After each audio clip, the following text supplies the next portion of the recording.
Welcome to The Naked Podcaster. Get ready to hear the story of someone strong enough to bear it all. The Naked Podcaster is a representation of freeing yourself, giving you permission to be real in all your quirkiness, baggage, struggles to success, and tragedy to triumph. I'm so excited you're joining the journey. Your past doesn't define you, but it does lead you on a path to today. Let's get naked. Hello and welcome to the Naked Podcaster. This is Jen Taylor. I'm with Maria Fuller. Maria, how are you? I'm good. How are you? Good. I've been excited about this because I read through all your information and it was something that definitely hit home for me. So tell me, you have Raising a Powerful Girl, the website, and the Empowered Girl movement. So jump in and tell me what you're doing. Sure. So, my work has really been about creating conversation with community about what we need to be doing to empower this next generation of girls so that they can go out into the world with a really strong sense of who they are, what their purpose is, and using their voice to create change. Because my belief is that a lot of the changes that we need so desperately in the world is going to come from women's leadership, and we really need to get more women into women's leadership. And by leadership, I don't necessarily mean like running companies or in politics, but self-leading their own lives and coming from this place of this is what I want. And it really needs to start with how we're raising girls. We need to be raising them with this mindset and these set of tools and surround them by these stories that they need to hear so that they build this foundation in which that they can then launch as they become older and start creating change. And we actually want girls to actually start using their voice and creating change right now. And what's really exciting is that if you look at what's going on in the world right now, and you're a feminist, and I hope you're all feminists, and you're paying attention, there's some really amazing young girls that are using their voice and creating massive, massive change. And that's so exciting because we have real life role models for everyday girls to see on how women create change. So for me, I have a lot of training and experience in health science and women's studies, and I've done some leadership training through MIT on leadership in times of disruption. And that's really looking at how we can lead during times of chaos and how do we create change, right? Like you can look at the world and say like, oh, all of this stuff is going on and it doesn't feel good. And why are we going backwards? And how do we create change? And we need to create disruption. And in order to create disruption, and break patterns of behaviors and cycles, we need to do that across 2 generations. That's how we really create change. And so my first brand, Raising a Powerful Girl, is really where we talk to parents and guardians and educators and people that work with girls every day on these ideas of what girls need. And we give lots of tools and tips, and there's lots of different stories that we tell. And I bring on professionals from all over the world to kind of help educate and empower parents to think differently, right?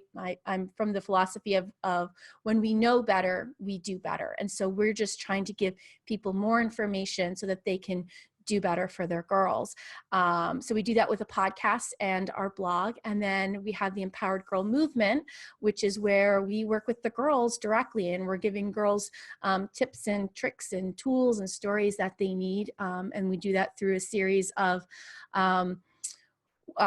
one-on-one person events, which I have ambassadors all over the world that are working with me on that, and through our online platform for girls. So when you say one-on-one, the first thing that comes up in my mind is like a big brother, big sister type thing. Is that sort of the platform? Not quite. So we have an experience called the Empowered Girl Experience, and this actually stems back to work that I was doing several years ago, which really kind of helped me to find my zone of genius, I guess you would say. It was actually what helped me really find my purpose. And that is, I actually take women who are photographers and teach them certain skills, and we take girls through this experience using the Socratic method. And if you know what the Socratic method is, that's a conversation where you lead someone through a conversation through questions that are meant to help them connect with who they are at their core and what their beliefs are, and help them kind of pull that out from themselves. And what I've found, and we work with tween and teen girls, so typically between the ages of like 7 or 8 through like 15 or 16, and we start asking them these really big questions that for many girls, they've never been asked before. Like, what's a change that you'd like to see in the world to make it better? And they give these big, deep, really thoughtful, insightful ideas. And then we bring it to like, how can you start making that change inside of your community, inside of your small circle of friends, or in your family? And we get them to start thinking about how they can actually start creating change in their own community. We help them to really think about the things that they're good at, because for a lot of teen and tween girls, they're so focused on everything that they lack. Yeah. So everything that they're bad at, everything that they struggle with, and that's where their focus tends to be, because really, as a society, that's kind of what we tend to focus on. Like, you know, for a girl to come in and say, like, I'm amazing at doing this. Like, how do we start labeling her? Or even if boys do that, you're cocky, you're arrogant, you're a goody two shoes, you're a know-it-all. And so girls don't do that. And they don't even go to that place of understanding, like, they have these incredible strengths. Let's utilize them. So it was actually an eye-opener when I started doing this. And I would ask girls, like, what are you good at? They couldn't even come up with things, or they could come up with 1 or 2 things. And I'd have to, you know, really work with them and pull, you know, it's this method that I call pulling threads, pull these threads out of them to help them bring up to the surface what they're good at, how they help people, you know, how they're important in their world, you know, coming from a mental health perspective, looking, you know, and seeing the rise of mental health issues in teen and tween girls. A lot of them feel isolated in their experience. A lot of them think that they are not important. They have no value in the world because we're not listening to what they're saying. We don't think their ideas and their thoughts are important. And they don't think they actually play a larger role in the world. And so I really wanted them to start thinking about how they actually do play a large role in their communities and their world, and how they can actually use their voice and create impact. So we take them through this awesome conversation, and then we actually photograph them doing what they love. And the photography component is multifaceted, where we are actually talking to them about body language. And so we use words, and we all say a word to them, like, show me confidence, show me strength. What does resiliency look like to you? What does quiet and soft look like to you? And we get all of these facets of the girl to come out, because she isn't just one way. There's many sides of us. We don't have to always be strong and confident. Sometimes we can be quiet and soft. And we talk about body language and how you can, you know, the way we stand, it can actually project how we feel. And so when you have a girl that has low self-esteem and low confidence, and she has a hard time maybe standing up in front of the class, or she has a hard time talking to her teacher and asking for help, then teaching her how to stand confidently and grounded will raise her confidence level, so she can actually go and have those conversations. And it's from just shifting, like, your hips, you know, and getting out of that hypersexualized, overly feminine stance that girls see in media. And so that's how they always stand, right? And when we teach them to shift their weight, not to shrink in, and we give them these tools on just how to stand when you talk to someone, you can see a change in how they present themselves, which is really, really interesting. And we take them through this process, and we photograph them doing things that they love and they're passionate about. So dance, or riding horses, or painting, you know, or being in nature.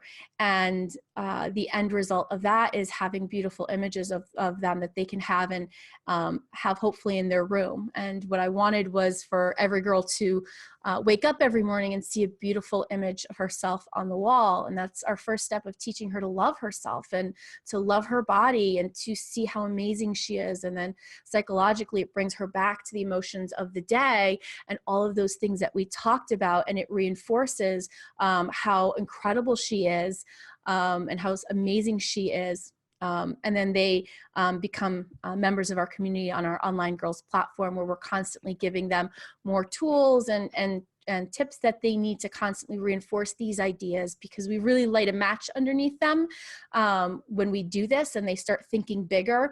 And the moms tell us, like, I saw an immediate shift, like after she worked with you on this, like she was just like head held high. I'm using my voice, like this is what I want, very driven. And so we want to keep nurturing that and giving them, those ideas and let them know that they're part of something bigger and that we're all rallying around her to support her. And we want to see her, achieve those dreams and go far. As far as the parents, the work with the parents, because what you're doing with the kids is phenomenal. But how do you tie that in with the parents? We have a lot of parents that I'm sure have self-esteem that's as low or lower, because that's a huge issue just in society in general, I think. Yeah, absolutely. And, a big part of the podcast, and I tell people, is I'm 2 steps ahead of everybody else, right? I've been doing this research for years. I'm a mom raising 2 girls, almost 5 and 10 years of age.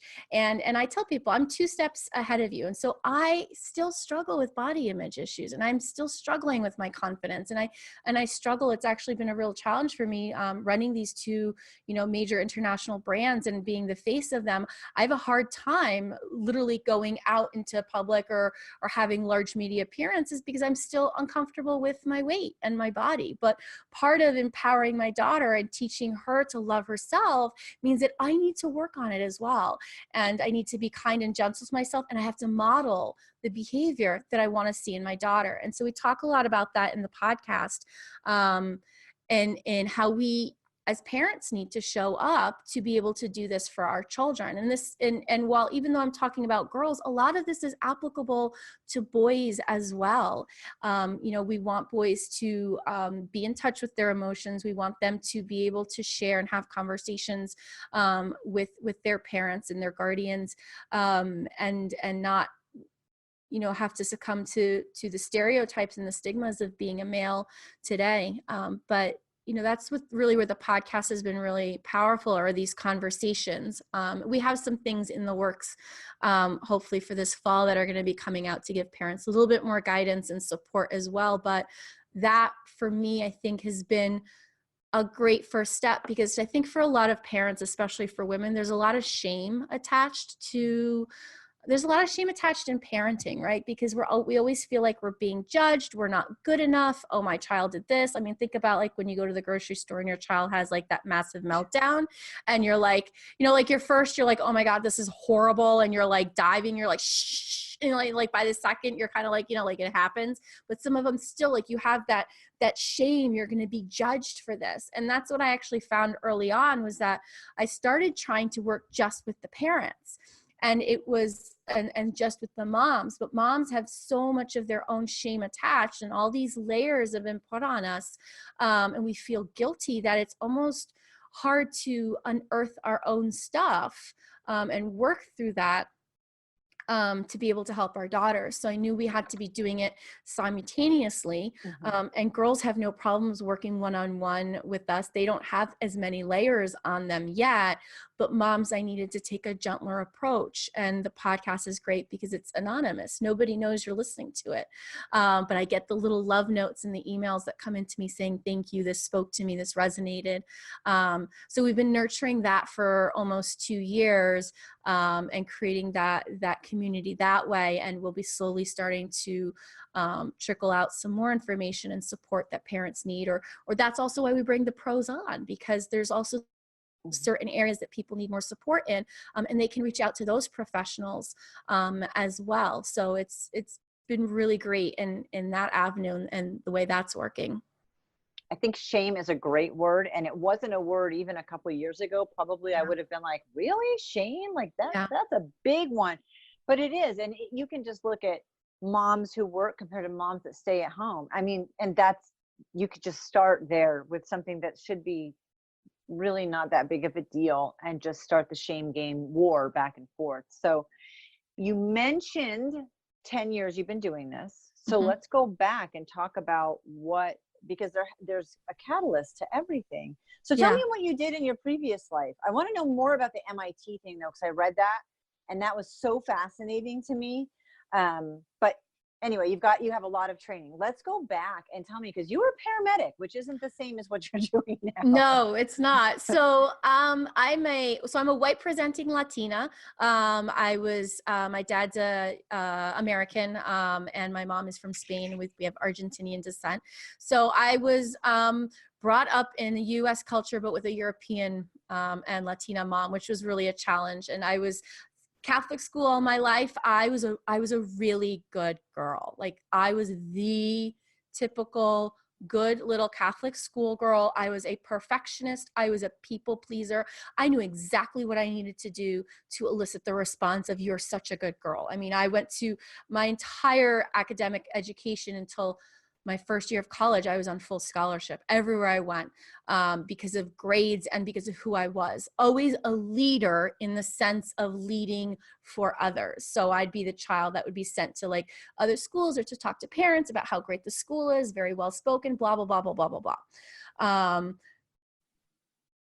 I went away for my first year of college, and it was right after I had met my husband. I met my husband right after I graduated from high school, into a Jesuit university. And it was at that point that I pretty much had a mental health breakdown and collapse, because I was so miserable. It was such a bad fit for me. That university was such a bad fit because for my entire life, I was pleasing others. And I really had no idea who I was at my core. No idea. I mean, from the fact that I couldn't even dress myself, I had no idea what my style was because I was in a uniform my entire life. And when I wasn't in a uniform, I had a very strict Latina mother who picked out all of my clothing, decided how my hair would be cut. And if you know anything about like the Latin culture, they're very much about children have to be very presented and be dressed very proper. And if you are not, your hair's not brushed well, your face isn't clean, like that for them is a sign of you being a bad parent and not taking care of them, right? So I was like the perfectly primped little girl, and everything was selected and chosen for me. And I was always told what to do, and I was always very good at following what to do. And it was funny because it was labeled as me being a leader, but I wasn't. I was just a very strong follower.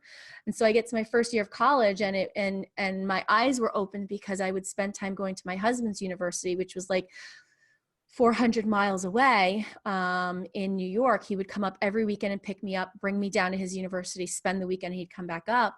And I was in this big, amazing campus with 30,000 students from all over the world, like diversity galore.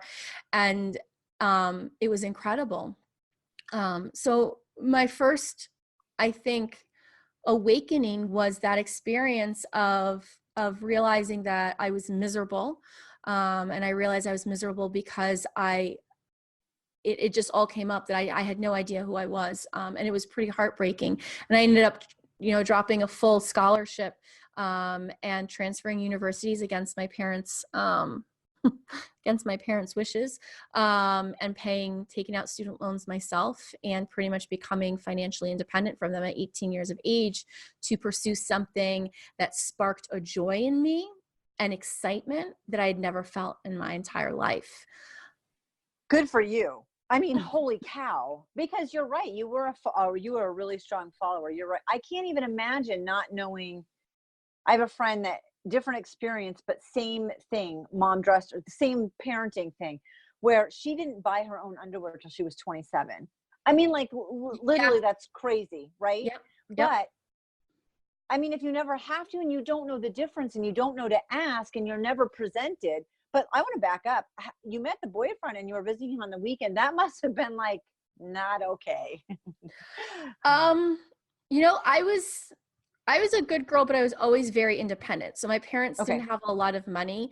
So, I mean, I had my first job when I was 12 years old. My dad had a business, and he had a big, it sounds funny, but it's not, it sounds worse than it is, but he had his gas station and car wash. And every weekend it was the busiest time. And he didn't trust a lot of the employees that he had. He had issues with like money being stolen. So I would run at the cashier Saturdays and Sundays, and I would work 15-hour shifts at 12 years old, handling all the money, paying out staff and stuff at 12. So I was always very responsible. When I was 15 years old, I was working for the Gap, and I was doing all of their visuals. So, I mean, I had the job that like adults would have, being paid, like this was like 20 plus years ago, I was being paid $25 an hour. Like I had a good job. I had a job there because I had dress code and I could buy my clothes for school cheaper there with the discount, right? So I'd always been very responsible in that sense. And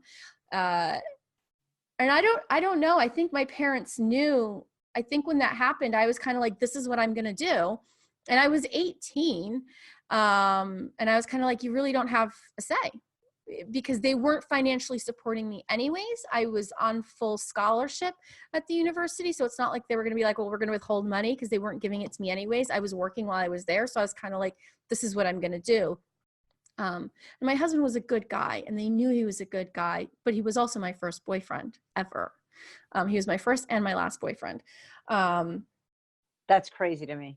Yeah. That is crazy. And I was his too. Like we're not going to go down my love story, but like I had the moment where like I met him, I saw him, like the lights came out, and I remember going home to my mom saying I met the guy I was going to marry, and she laughed at me because I had like never had a boyfriend. But it happened. Married 12 years, been together for 19. Yay. But I just decided, they saw how miserable I was. And I was like, this is what I'm going to do. I'm not going back to that university. I'm going to do this. And I remember there were arguments. I know there was disappointment. There were years where like they wouldn't even come out to visit me, and they only lived like 2 hours away. But I had, we had our own place, my own apartment at 19. And I put myself through school, working full time, to get my degree. Joy? Meeting people and being out of a white bubble.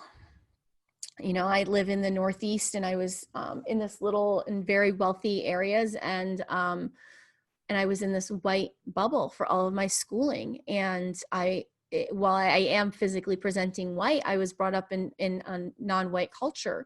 So when I was up at the other school, and I would listen to Latin music, and I would cook my own food, and I had racial slurs painted on my dorm room wall door, I was like, I have to get out of here. I have to meet people that are not so narrow-minded. And I met people from all over the world, and just being around a lot of people, and like people that like had really interesting conversations at 18 and 19 years of age, and they weren't just interested in partying.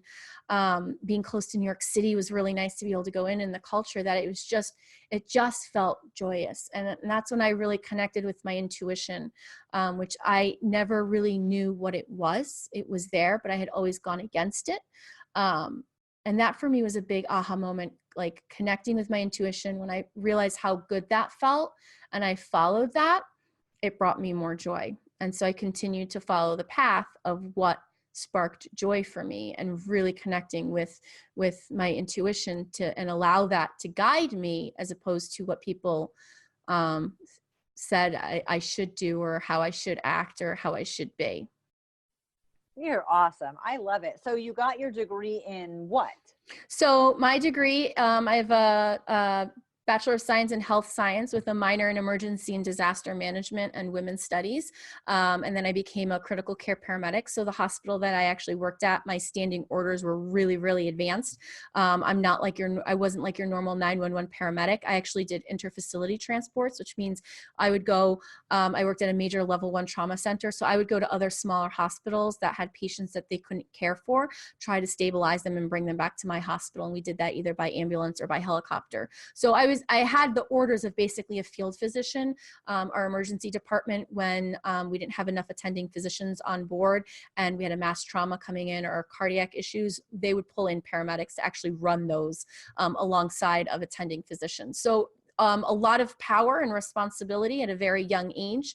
And I was able to make massive impact on people's lives at a very young age. And that was pretty amazing for me. And it was a big, big eye opener as well. I was actually fired from my first paramedic job because I was brought into the office and the CEO met with me and he told me that I had been documenting too closely on things, which meant that one of the facilities where I was picking up patients from, I was reporting cases of elder abuse because they were cases of neglect and elder abuse. And I did my job and documented everything. And basically he was like, you have to stop documenting so closely or we have to fire you because this facility is going to pull their multi-million-dollar contract. And I just made it very clear to him what he was asking. And I said, okay, so you're asking me to not do my job. And he was like, no, I'm just asking you just not to put so many details. And I said, well, that would mean I have to admit certain parts of an assessment, which is part of my license.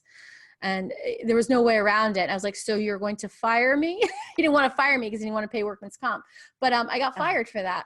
And that was a big eye opener because I realized, like I needed that job. Like I was in my early 20s, completely independent, and I really needed that job. And I knew that wasn't going to look good being fired from my first job as a paramedic. But luckily I could tell people why I was fired, which wasn't good for him. But I realized that there was more to this world and decisions than just my own comfort and just my own needs.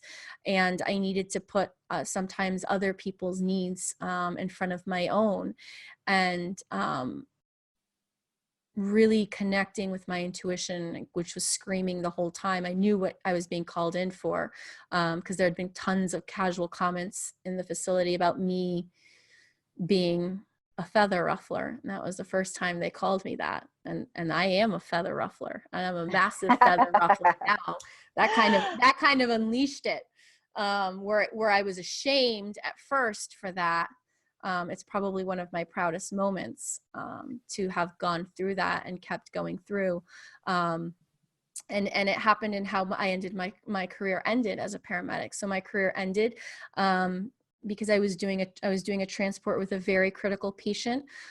We had to bring her to NYU hospital in the middle of a storm, and she needed immediate brain surgery. And there was only 2 neurosurgeons in the world that could actually do the specific type of surgery that she needed. We didn't have enough time to assemble a full team, which usually would have had multiple paramedics and nurses and respiratory therapists and the ambulance. And if we took the time to assemble the team, the patient would have died. So I took her myself, very medically complex patient, intubated, sedated, a lot of medicines, very, very sick. And somebody cut the ambulance off while we were going lights and sirens to the hospital. And I was standing up, drawing more medication to sedate her. And when we got cut off, my partner swerved and hit the guardrail, and I fell into the wheel well and dislocated my shoulder. And so I had a choice to either seek medical treatment for myself, in which case my patient would have died, or to wait to complete the transport until I got back to my hospital and seek medical treatment, because I carried narcotics on me and because my level of skill and training was so advanced that we couldn't just call a regular paramedic in the area to come and relieve me and continue the transport. I had to do it. So I had to pick my life or her life. So I popped my shoulder back in myself as best as I could with no medication. And continued the transport. And 6 hours later, when I finally made it back to my facility, I had permanently damaged the nerve in my shoulder because I didn't get the shoulder back in by myself. So that ended my career as a paramedic. Wow. Did she survive? She did. Was it worth it? Yes. Any life is worth it. Absolutely. Any life is worth it. That's what I was trained to do. I mean, it was a shoulder injury. And it was my first pivot point, and that pivot point brought me to my purpose and what I was supposed to do. And so I really believe that life doesn't happen to us, it happens for us. And so, yeah, she lived and she was a mom, she had little kids, and she was able to continue to be a mom and little kids. And at the time I was really sad because I didn't really know what I was going to do with the rest of my life because I couldn't work as a paramedic. And my only options were really to either not work in the medical field or to go back to school and become a doctor. And at that point I was, it happened 3 weeks before I was getting married as well. So that was kind of like a bummer. And I was like, I can't go back to school now for another 8 years after doing this. So I didn't know what I was going to do, but I was going to get married. And you did do that. And I did do that. And I know And 2 years later you had your first baby. yeah. So what happened other than you got married and then you had a baby 2 years later? So what happened in that 2 years? Because you must have launched this right around the same time. You gave birth and launched your business at the same time. No, I'm guessing. I launched my first business a couple of months after I got married. So my first entrepreneurial experience, I ran a high-end custom like stationery company. So I had just gotten married, right? So I was really into like the whole wedding stuff. So I'd always been a very creative person, but my parents were kind of like, you can't really make money in the arts, so go do something else. And so I went to medicine. And actually, medicine is extremely creative. I really fulfilled that need, that out of the box thinking. And so I did that, and it was really fun. I loved textiles and design and color and stuff, but it was manually intensive. It was fun for a little while, and then I was kind of like over it. And then I became pregnant with Alexa. And that was wait, there's a laugh. There's a laugh. So I believe each of my girls was sent to me for a reason, to remind me of something or teach me a lesson.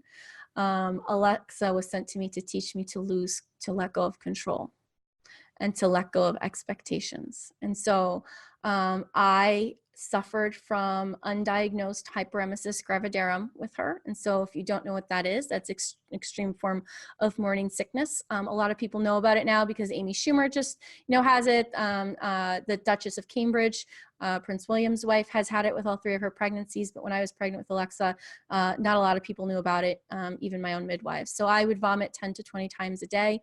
By the time I was full-term pregnant with her, I was negative 30 pounds under my pre-pregnancy weight. And I prayed every day to die because it was so horrible. And then I was planning a home birth with her because, having worked in the medical field and have had a really good perspective of how things are done these days and decisions are made. And because of my experience in labor and delivery, I decided that the safest place for me and my baby was to be at home with certified nurse midwives. And again, patience. Alexa decided my labor with her was 54 hours long.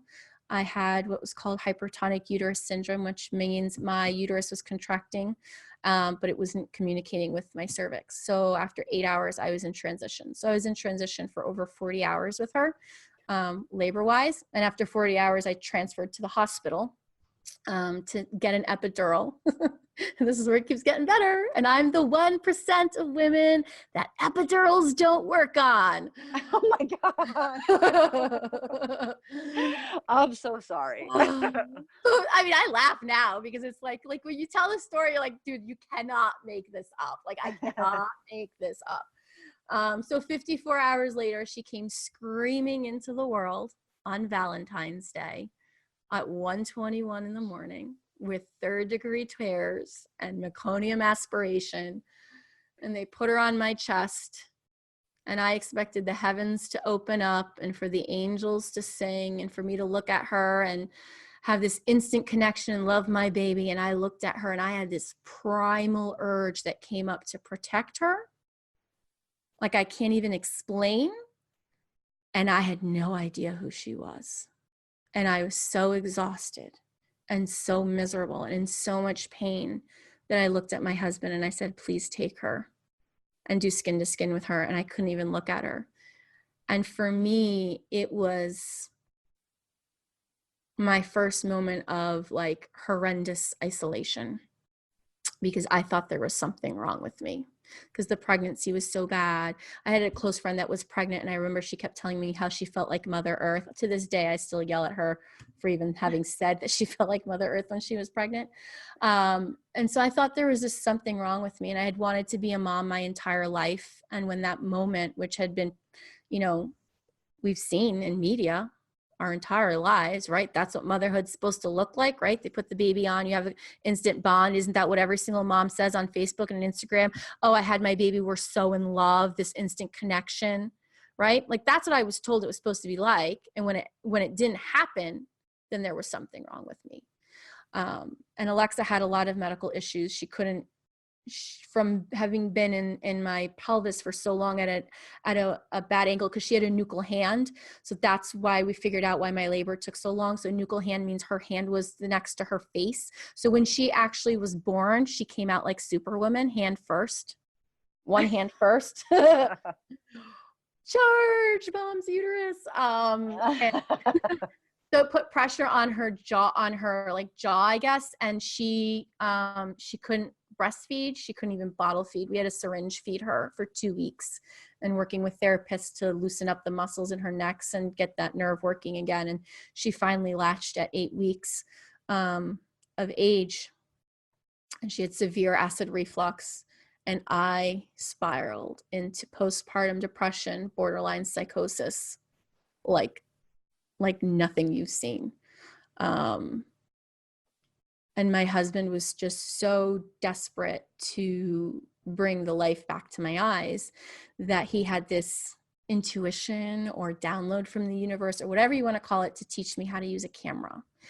And he was an avid amateur photographer, and he just wanted to give me something to do, because I went from being having this massive, amazing career, from being in my early 20s and having all of this power and leadership. I mean, I would come into rooms as a paramedic and I would have doctors that had been practicing medicine for 30 years come and hold my hand and say, I don't know what to do, save them, right? Like that's a massive power trip, especially for a young girl. And I was a girl then, to having everything that happened. And you lose yourself when you become a mom, because you have to be rebirthed into the mom that you're supposed to be. So on top of having had that identity loss with career and everything that happened with Alexa, I was like there's not very many pictures of me from that time period. And the ones that are, it's like there's no light in my eyes.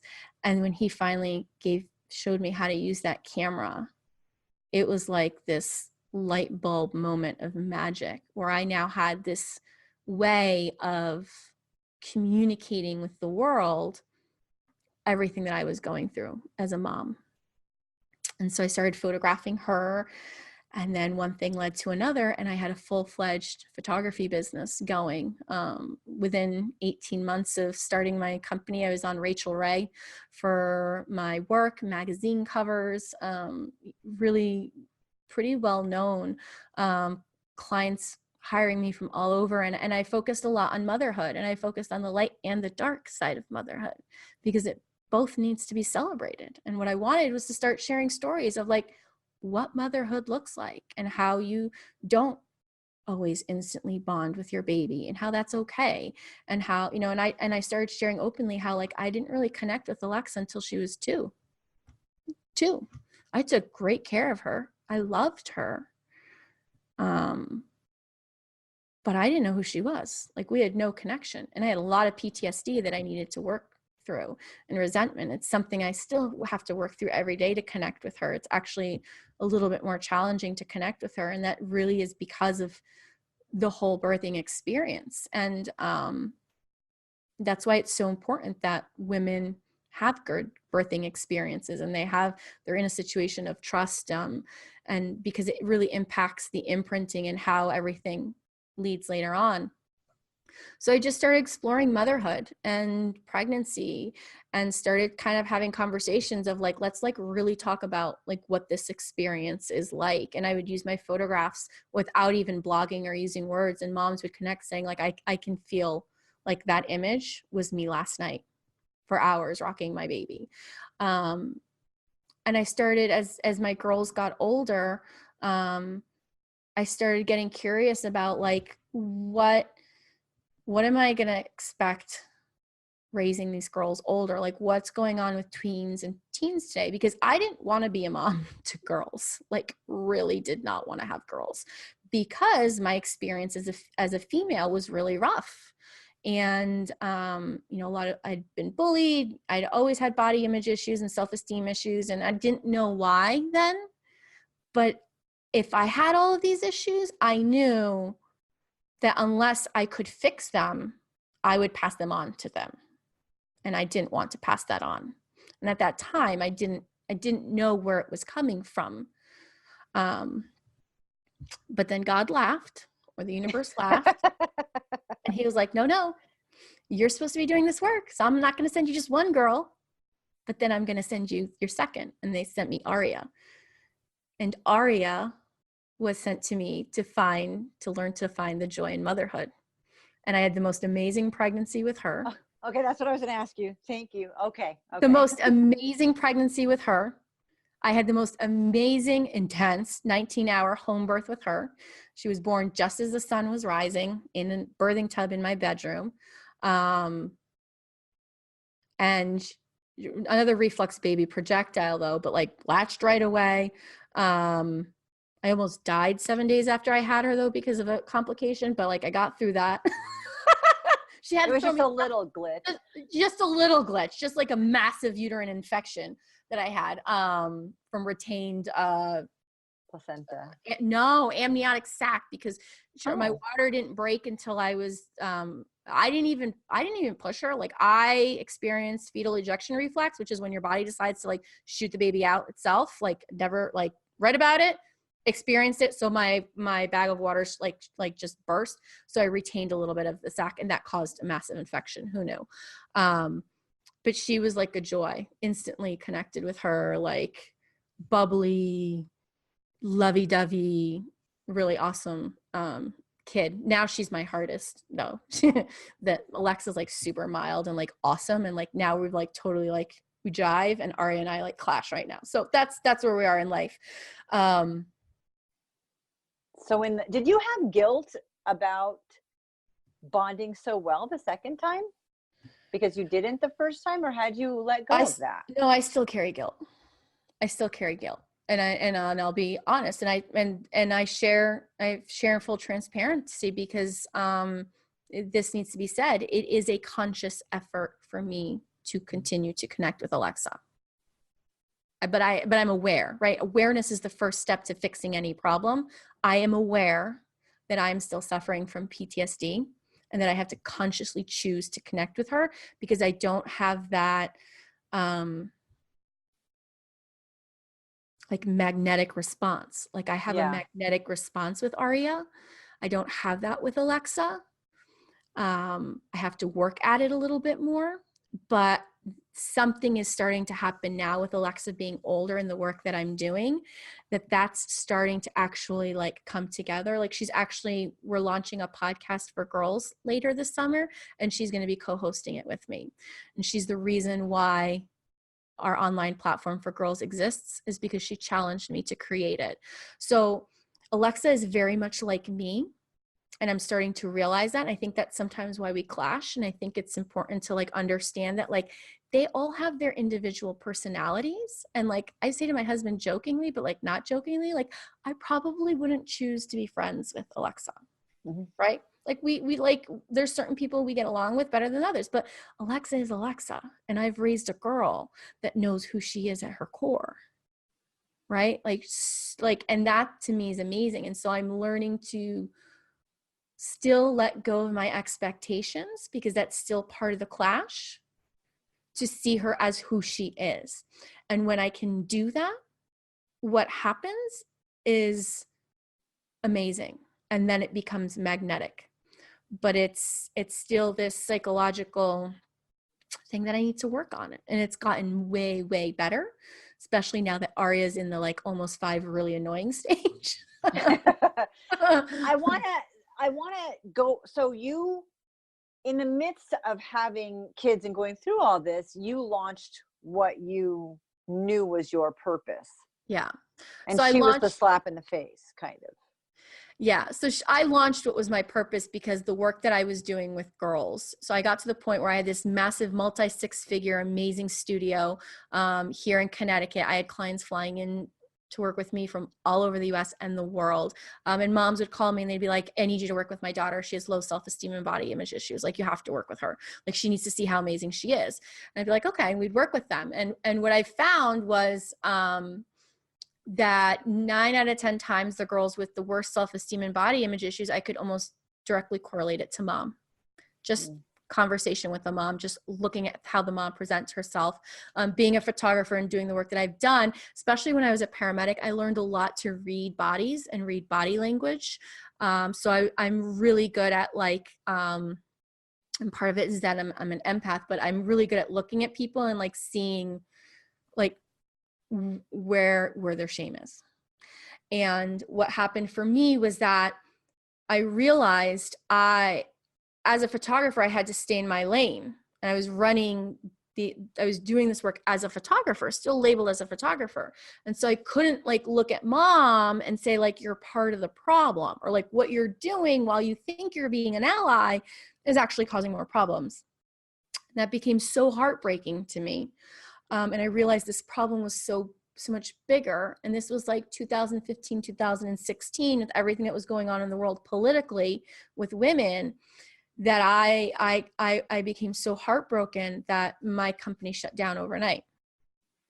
And that was kind of it was more than a push from the universe to like, you need to be doing this work. And I can't even tell you where the name Raising a Powerful came from.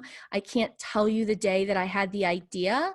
It was like something that was always in me, that I knew like this was my next step. It was the most surreal, even now telling this, like I just can't even, I knew that this was what I was supposed to do. And I launched this company, and it took off. Like the podcast took off. I mean, the podcast is only like 20 months in, and we've hit over 100,000 downloads Wow. internationally, and only like 60% of them are in the US. So it's like really international followership. And then the Empowered Girl app came from Alexa. She wanted to be on technology, and we're a low tech household because of all of my research. Like, it's just, I didn't want to introduce a lot of technology into our home. And when we did, I wanted to do in a very deliberate, intentional manner. And she wanted to be on it because her friends were on it. And so I said to her, I was like, listen, it's junk food for your brain. There's only so much junk food you can have, like regular junk food and brain junk food. I said, if there was something that was like really good for your brain and healthy and like amazing, like then you could be on it more, but that doesn't exist. And so my girl, the way I raised her, looked at me and said, well, why don't you make it, Mom? And I was like, I can't make an app, right? I went back to my place of like, I can't do this. I don't have any training in that. I was trained in medicine. You want me to code something? Are you out of your mind? And I walked away, and she came after me. She's like, I want to have a conversation about this. And most moms are like, I can't believe you let her talk to you like that. I was like, why? She told me she wanted to have a conversation about this. Like, this is how we are. Like, she is allowed to challenge me. I expect her to challenge me. How can I expect her to go out into the world and challenge everyone else if she can't challenge me? And so she said, let's have a conversation about this. And I said, okay, why? She's like, why can't you do it? I'm like, because I can't do it. And she's like, okay, if you could do it, Mom, what would it be? And what would it look like? Like, what do you want me to know? And I said a couple of things to her, and she went off and played happily. And I sat and I was like, I can't believe me of all people, just modeled that to my daughter. Didn't even try, said I couldn't do it, like totally went to the place of I'm not good enough, like just didn't even try. And so I said, no, this is not how this is going to go. I said, I don't, and I still said to myself, I don't think I can do this, but for her, I need to show her that at least I'm going to try, because she's someone that has a lot of fear in trying new things. And it's something we were really working on. And so I sat down and Googled how to build an app, and 10 weeks later launched the Empowered Girl app for clever, creative, and inquisitive girls that focuses on the 6 tenets of mindfulness, gratitude, purpose, mindset, relationships, and humanitarianism as the tools that girls need to empower themselves and change the world. And it really came from everything that I wish I had when I was a young girl. while I ran my business, I did a lot of work with women in business and leadership, and so many of the themes that held women back in their businesses or pursuing higher levels in careers could almost always be stemmed back to a childhood story of how she was as a little girl. And it comes from lack of self-worth, not having her purpose, not having these skills and techniques. And so I realized that we needed to do this now. We needed to do this young. We needed to do this at this age where they start transitioning from childhood to adolescence, where the pivotal years where you could still give them these skills, and that's where they would actually like launch. And so we launched that in November of 2018, and it's been pretty incredible. I actually launched it for the Apple and Google store, and it came back with 2 bugs. And then it came up with like how like Apple's policy is with like apps and stuff, and it didn't really feel good to me. And I also wanted to have it be an inclusive platform. So I actually trashed the whole thing and rebuilt it again. And this time I was like, I could totally do this, and rebuilt it to a platform that's mobile responsive. So it's accessible by computer, tablet, and mobile device. So like can be used in schools.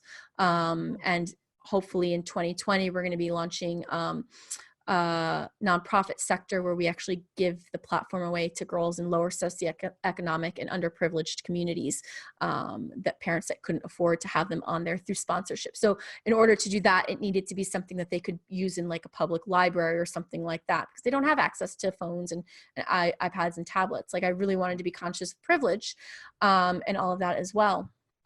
And so that's part of our Empowered Girl movement.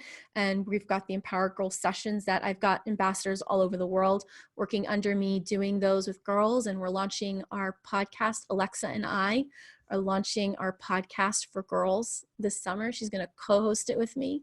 And it's been a really cool experience to do this side by side with her, because I see so much of myself as a young girl in her, like that really like timid, really, she's a really good girl. She's a people pleaser. She's really good at following directions, but I've wanted her to find herself. And so, you know, this winter, the local TV station came and they interviewed both of us, and she did her first TV interview, and she was so nervous, but she did so well. And now she's like excited to like do this stuff. And she'll say like, oh, it sounds like really scary, but I can totally do it. So I'm excited because it's giving me this opportunity to work with her and to have this different connection with her. She's really, really smart. She's much smarter than me. And it'll be really cool to bring her onto this entrepreneurial journey and see how she does, and to give her leadership in co-hosting the podcast with me, and seeing like just where this all goes. And even if it like totally flops and we only have like 5 people listen to us, for me to do this with her, I'm really excited about it. I can imagine, because I have kids, so I get that. And I want to make a point, because you've said a couple things. This is not a destination. No. And I think we talk about that a lot on this podcast, because you still every day make an effort to connect, and you still every day realize that you have to get through PTSD. And, you know, it's incrementally, I think the journey becomes better, or you refocus that like you did in a huge way, into other things, but it's not a one and done. No, this is it. This is all part of the journey. And like, that's what I want girls to know. And everyone's like, you know, like how, when I've looked at my life and how things have gone, people are like, do you see yourself doing this for the rest of your life? And I was like, no, actually, I think I'm probably going to sell this company within the next 10 years and move on to something else, because my life is going to change. My ideas are going to evolve, and I'm going to pivot to something else. And that's what we need girls to see, is that my experiences when I had that accident as a paramedic, nothing ended for me. I mean, like I couldn't do that work anymore, but all of those skills and techniques that I got, like I needed them for a reason. Like Alexa had a lot of medical problems. I saved her life like 3 or 4 times in the hospital myself, because I saw things. I've helped friends and family go through cancer and stuff and treatments because of that. Like everything that happened to me happened for a reason. I needed these skills and techniques and tools, and they all have led me to where I am now. And I don't know where I'm going to be a month from now, and I don't know where I'm going to be 5 years from now. So for me, I'm enjoying this process and this ride. And that means every day choosing to be present, to be mindful, and to connect with people in the world, to connect with my girls, and to just continuously move forward and like see what unfolds without expectations, without expectations for my girls and expectations for myself on what I think this journey should look like, and instead like allow it to unfold and be excited for what happens. And I think for a lot of people that's really hard. We have so many expectations and we want to control things so tightly. And when you try to control things really tight, then you're just setting yourself up for disappointment. And that's when the word failure comes up for so many people. Instead of just like allowing, like going through the day with purpose, being mindful and present, and just watching your children, how they show up in the world, allowing to create that space for them to be who they are, and then seeing, holding space and compassion for yourself to go through the world and see what happens. And there's good days and there's bad days, but they all count, and they're all part of the journey. And there is no final product, right? It's the process that's important, and so many people miss that. They're just waiting for that final product. And honestly, if you look at an entrepreneurial aspect, like if you actually have like a final product process end goal, like you're holding yourself back from so much other success. I love it. And I think that's a great place to end, even though I could ask you tons more questions for another hour. That is a place to end. All your information is in the notes, and people can reach out to you and listen to the podcast. And I'm so excited that you shared with us today. Thank you so much. Thank you so much for having me. Thank you for taking the time to get naked with us. If you'd like to bear it all with me, get in touch. Your story is unique and valuable. Let's show it off.